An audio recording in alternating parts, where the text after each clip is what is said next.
What's going on, everyone? It's Bales, and welcome back to another AFL Fantasy Team Review post round 21.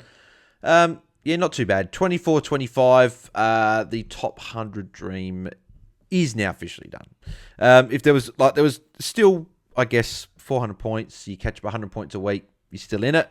But now, obviously, I'm out of it. I don't know how far I'll fall back now. I haven't actually looked at it.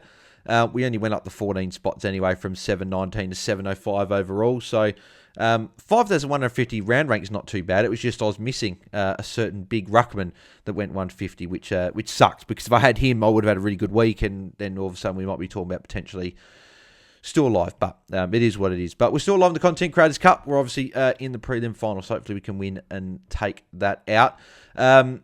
But yeah, 24. It's the back-to-back weeks now of over 2,400. I've sort of felt underwhelmed just because the scores are massive at the moment. There's so many big scores from players at the moment, and we do see this at times where we do see bigger scores coming in the later part of the years, and that's exactly what we're seeing now. So, in terms of +3, -3, I've got to give my +3 to my trade in Nick Newman. So I went Nick Dacos to Nick Newman, and I'm very happy with that trade. Obviously gained 53 points on it, which was obviously one of the good moves of the week. It was just a shame that it sort of didn't all come together, and I could have made up a heap more ground. But Nick Newman was everywhere. 145. He's went 144 against Collingwood earlier in the year, so he's gone well against Collingwood this year. Hawthorn this week's okay, and then he finished off with West Coast and St Kilda. So I think he's a great option to be bringing in for the last few weeks. -3, a couple of players here that underperformed. I'll give it to Heaney, just being my lowest score, 68. So he obviously hasn't been very good since the bye. Only 2 tons since the bye, and they both were low tons as well. And some of these others, 86, 79, 78, and 68. So the other ones were 70s and 80s, which is fine. But 68, I know they got absolutely thumped, but come on, Heaney. We complain about all the other forwards with these low scores, but 68 is as bad as some of the others. So not great. Obviously, dropping a heap in cash now. So, but yeah, I still think he'll be okay. But yeah, he wasn't too good, unfortunately. So we'll go through the other players as we always do, and always. What we normally do before we get into those is get you to, if you can, smash a thumbs up on the video. That'd be very much appreciated. 100 likes is the goal on all the videos on the channel. So if you can smash a like, that'd be very, very good. And if you haven't subscribed yet, make sure you do as well.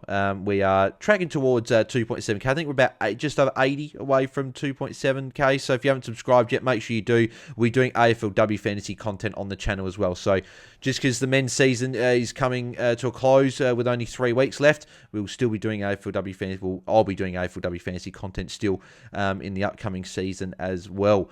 So yeah, make sure you subscribe so you can get around all that stuff. Let's go through the scores. So Lockie Whitfield, 137. That's now 7 of 9 post the bye over 120. He's just an absolute machine. 137. When what was supposed to be a tougher matchup against Hawthorn, but he didn't really care, so he went big. Hopefully that's good things for Newman this week, who's got Hawthorn, but Whitfield just on a different level.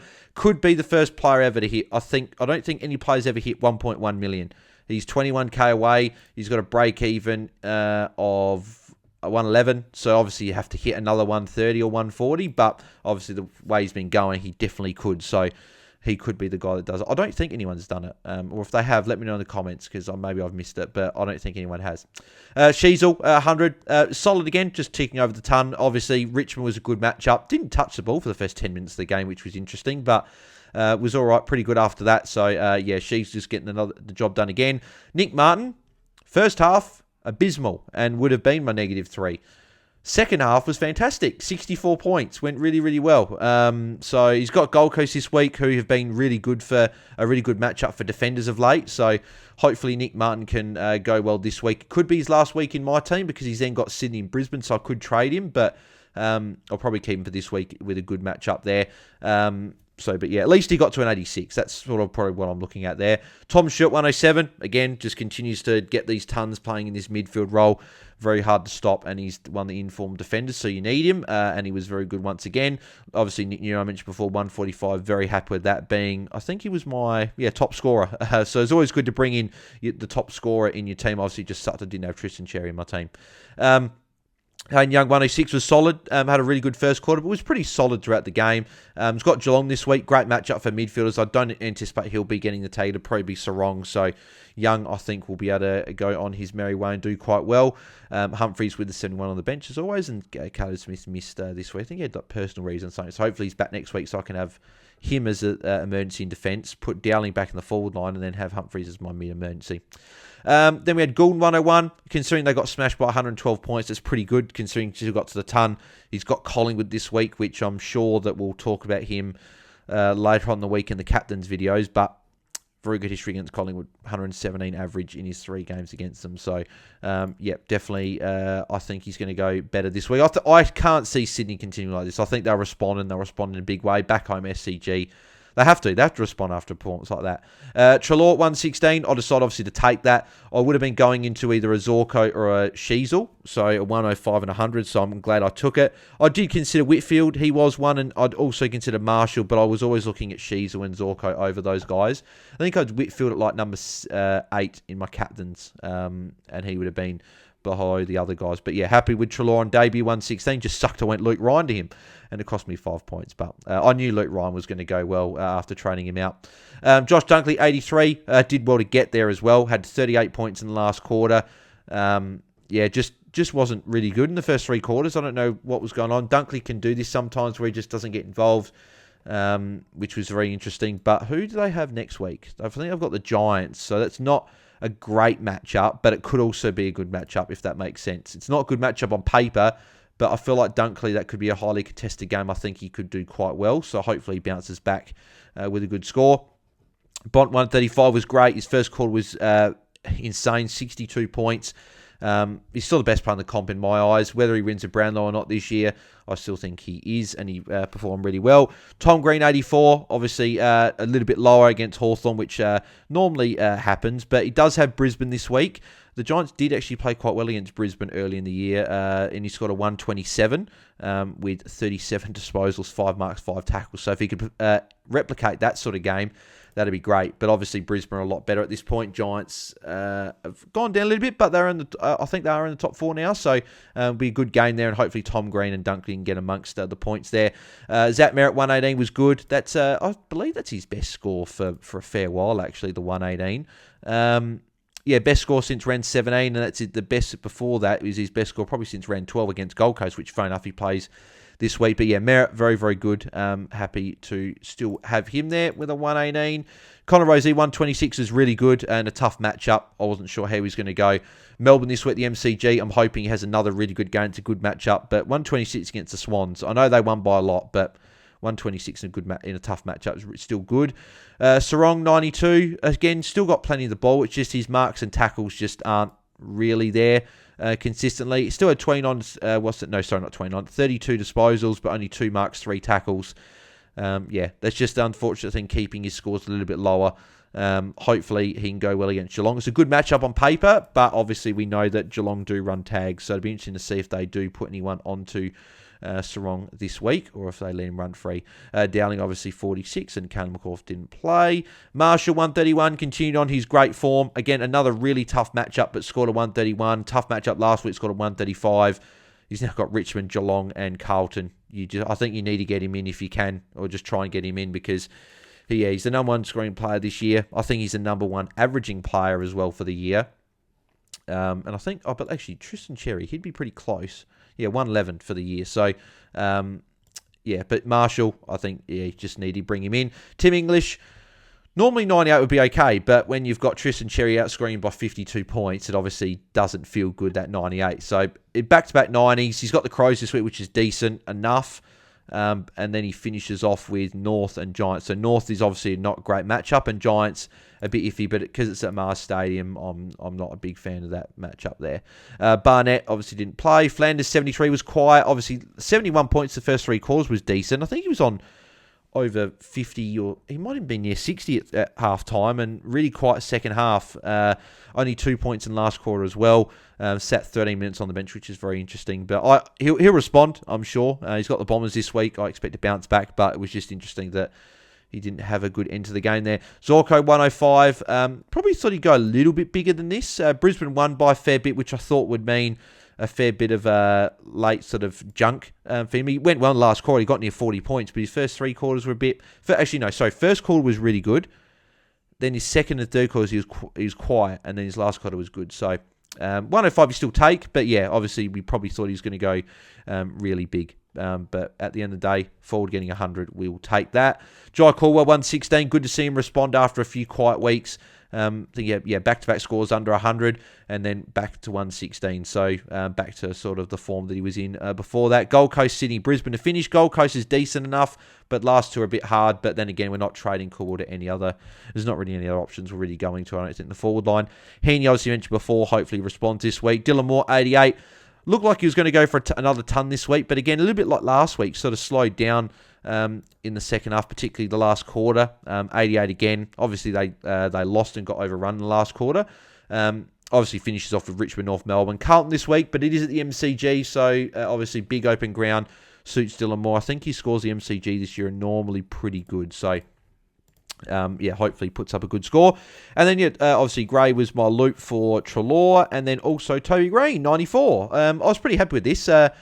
He could have almost got my +3, to be honest, because I've been really impressed with Toby Green. Thread last 4 weeks, he's gone over 90, which has been really good. Obviously, the 58 in round 19 sucked, but the other 3 scores have been really good. I do feel like I do have to jump off him, though, just because I don't want to keep any drops to 60. He's in really good form, but Starcevic this week is a pretty tough matchup. But 94, 100% I'll take that. Obviously, his last quarter was very good. Well, I think he had 40 points in the last quarter. So, very, very happy with Toby. And then obviously Hutchinson didn't play for suspension, and Reed's still out. So that's the team. Obviously, pretty quick review there. As I said, top 100 is gone now. Top 200 would be probably the goal, but again, everything's probably got to go right. So maybe top 500 is probably the goal from here now. Maybe higher than that. Top 300 would be fantastic as well. But yeah, just not having Cherry this back half of the year has probably stung a bit. That sweet to Cherry trade. I didn't think a trade would still be biting me at this point in the year, but it is. So yeah, just that, and just a couple of captain calls probably didn't quite go my way, and stuff like that. So, but it is what it is. We still had a decent year, regardless. So obviously it's very, very hard to finish top 100 these days with so many good coaches out there. So, but yeah, in terms of trades this week, they're pretty simple. I think that these will be the trades. It's been a few weeks since I've been fairly set on what I'm doing on a Sunday night. So, but I'm pretty set on what I'm going to do this week. It'll be Toby Green down to Philippou. Philippou looking really good. 96 on return. Had the role again.